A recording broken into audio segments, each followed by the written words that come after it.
Halo, torang baku dapa ulang di Siniar Monasterio untuk episode ke-17 tanggal 6 Februari, dan kita sudah ada di putaran ketiga sekarang.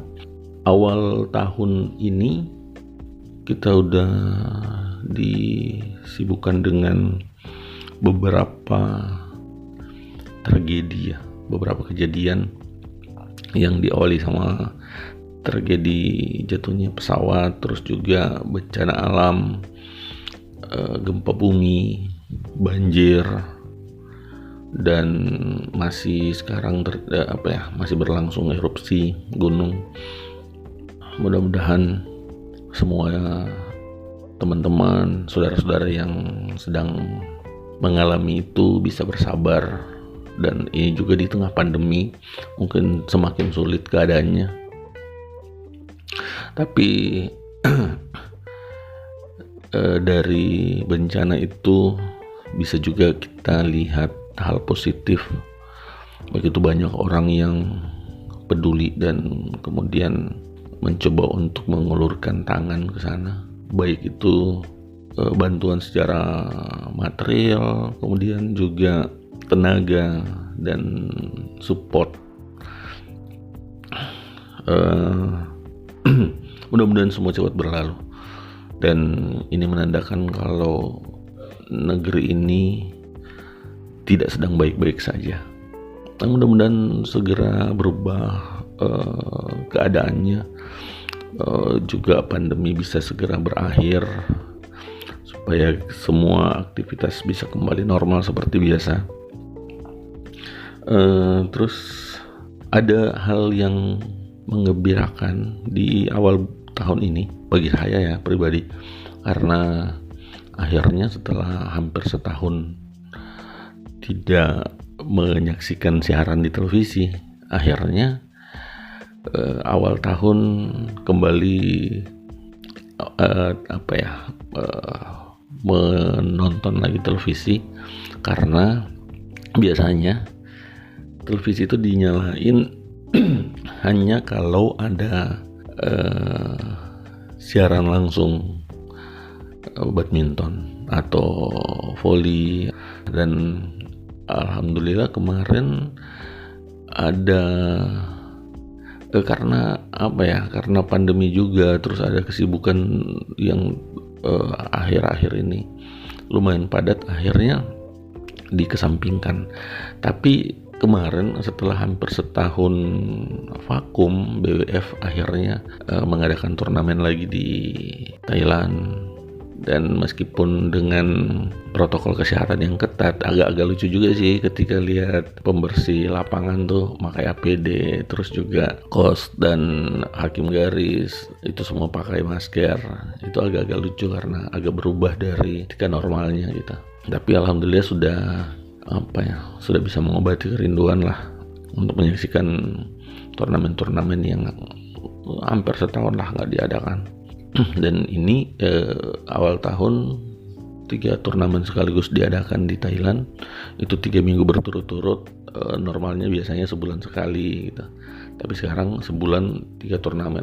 Benar-benar dimanjakan lah mata untuk ngelihat itu.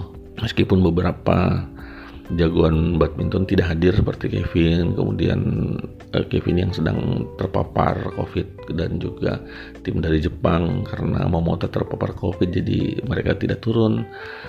Terus juga dari China tidak turun, jadi agak sedikit berkurang keseruannya, tapi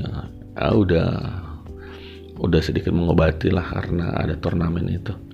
Terus juga berita menggembirakan selain itu, mungkin untuk para siswa di tahun ini ada informasi kalau ujian nasional itu ditiadakan.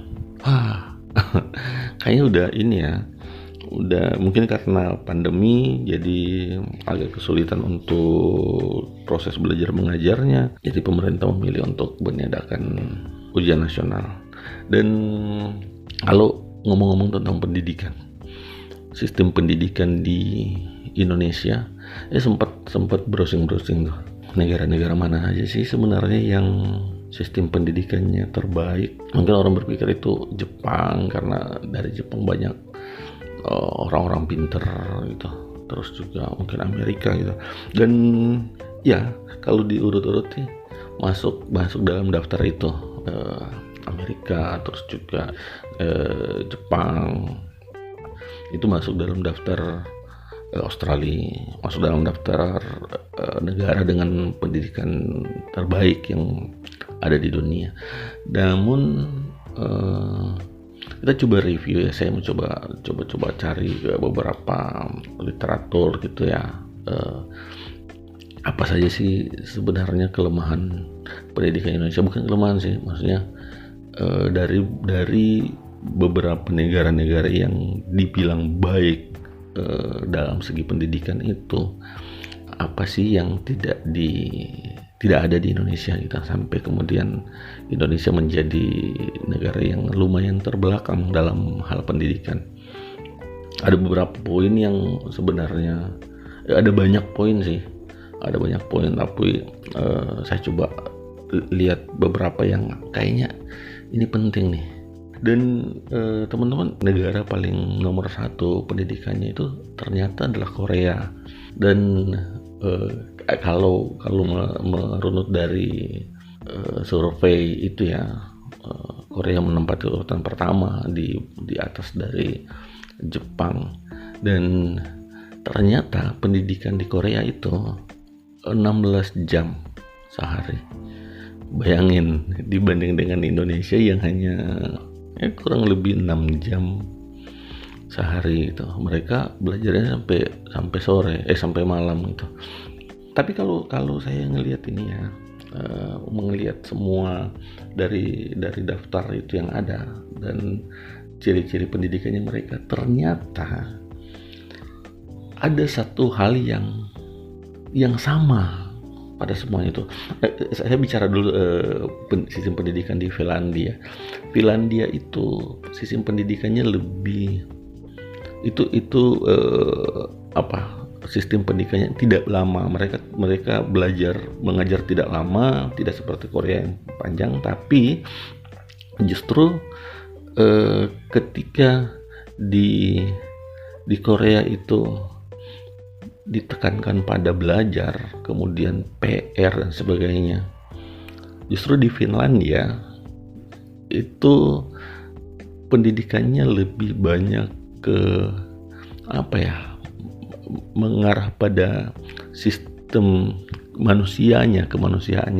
Karena gini, mereka tidak terlalu penting dengan akademik. Untuk pendidikan dasarnya mereka lebih banyak bermain. Jadi mereka akan meningkat kepada pelajaran akademik itu ketika mereka sudah bisa berinteraksi. Jadi lebih mementingkan bagaimana interaksi antar sesama, bagaimana kerjasama antar mereka gitu. Itu dibentuk lebih dulu, kemudian baru mulai akademik. Itu ada perbedaan di situ. Tapi kemudian menghasilkan murid-murid atau pelajar-pelajar terbaik.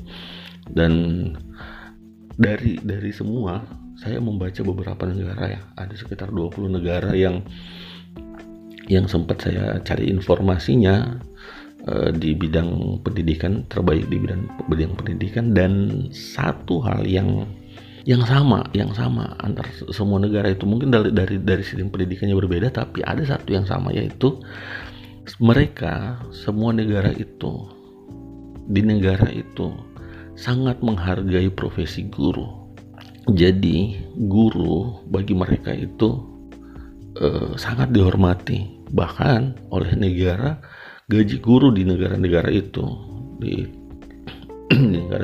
negara-negara yang punya pendidikan terbaik itu, guru itu digaji sangat besar. Terus harkat dan martabat guru itu tinggi gitu. Kalau ngelihat di Indonesia akhir-akhir ini, mungkin itu terjadi di era 80-an 90-an ya. Itu guru masih menempati posisi yang tinggi, baik itu di mata siswa, baik itu di mata pelajar maupun di mata dari orang tua wali, masyarakat pun begitu menganggap guru itu punya derajat yang tinggi. Bayangin aja kalau dulu itu panggilan Pak Guru, Bu Guru itu adalah panggilan terhormat gitu, dan tidak ada murid tuh sebandel-bandelnya murid itu ketika ngelihat guru segan, mereka hormat gitu, mereka nunduk jalan di depan guru juga kayak gitu. Berbeda sekali sekarang yang ketika kita ngelihat bagaimana murid kemudian nggak usah kita bilang murid ngajak berantem guru, tapi sekarang ini ketika murid ditegur oleh guru kemudian orang tua malah datang untuk melapor ke polisi dan sampai mempolisikan guru. Jadi sebenarnya dari semua negara-negara maju di bidang pendidikan itu, inti mungkin dari semuanya itu adalah penghargaan terhadap guru. Bagaimana guru bisa ditempatkan pada posisinya gitu sebagai guru. Namanya juga guru gitu, yang memberikan ilmu, yang akan memberikan bekal untuk ke masa depannya. Mestinya kan itu jadi posisi yang terbaik gitu di mata pelajar dan juga di mata publik ya. Saya berharap sih mudah-mudahan ada kemajuan ketika sistem pendidikan kita bisa mengikuti sistem pendidikan di negara-negara maju lainnya, dan itu berharap dengan majunya sistem pendidikan, berharap bisa menghasilkan juga murid-murid atau pelajar-pelajar yang mumpuni dari sisi ilmu dan juga baik dari sisi moralnya. Kayaknya seperti itu deh. Kalau membicarakan sistem pendidikan di tanah air, kayaknya perlu waktu, dan karena mungkin tidak terlepas dari pendidikan di tanah air, tidak terlepas dari politik, karena setiap pergantian kepemimpinan pasti akan diperbaharui juga sistem pendidikan Indonesia. Saya Wawan pamit. Salam.